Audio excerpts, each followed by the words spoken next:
it's been fun to watch your career, and of course you've done open wheel racing too, and probably the most exciting race in the history of IndyCar or any racing was your finish in 1995 at Michigan. Yeah, I mean that. The adrenaline going through you at that moment must have been, I know you talk about this a lot and have talked about this a lot, but you know, it's interesting because I watched it recently and the announcer second guessed your early move when you were coming around Little Al, and you just did it. You knew the timing was right. There was a lot that went into that. You knew you didn't want to lead on the last lap. That's right. For sure, because of the draft, because of what was taking place.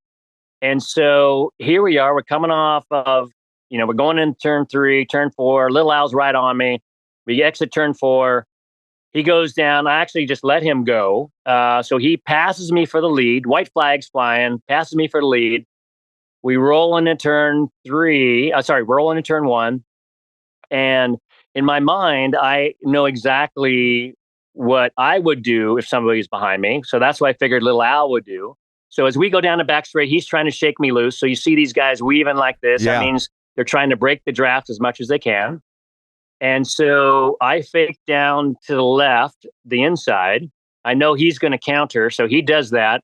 As soon as he counters, I already have a bit of a run, and I go right up onto his corner because I knew my car worked really good on the high side, 3 and 4. Right.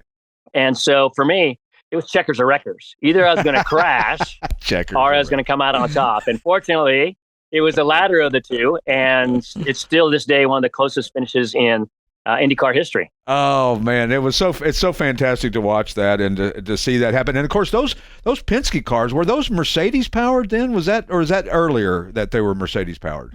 That was earlier. Okay, yeah. But they were still.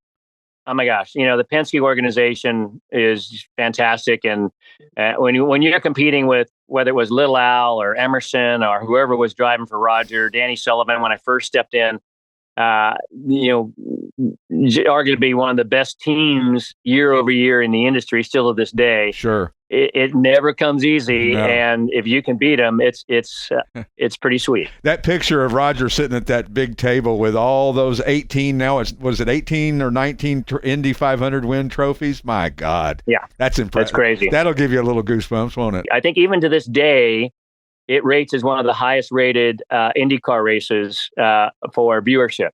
Yeah, it was incredible. I mean, I remember it back in the day, and I don't remember many races. I'm not like, I guess you probably can remember details of most every race that you ran in. And if you're a spectator, you don't always remember the details like you do if you were participating in it. But it was so exciting to watch. And of course, and Lil Al there was 3 or 4 cars in between you guys there coming down. You're thinking, oh, he's going to walk away with this. And boy, he had some power that day.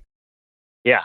It was, you look back at those great races, whether it was all the wins at Daytona, winning at Watkins Glen, winning at Le Mans, and especially, winning at Le Mans with Corvette, with the factory Corvette program, the first win that they ever had at Le Mans, being part of that, racing down in Australia, winning down there, up in Canada, at these great iconic racetracks. And so you look back, now they have retired, and a lot of people ask me, what's my favorite race? What's my favorite win? What's my favorite car? What's it? All those questions.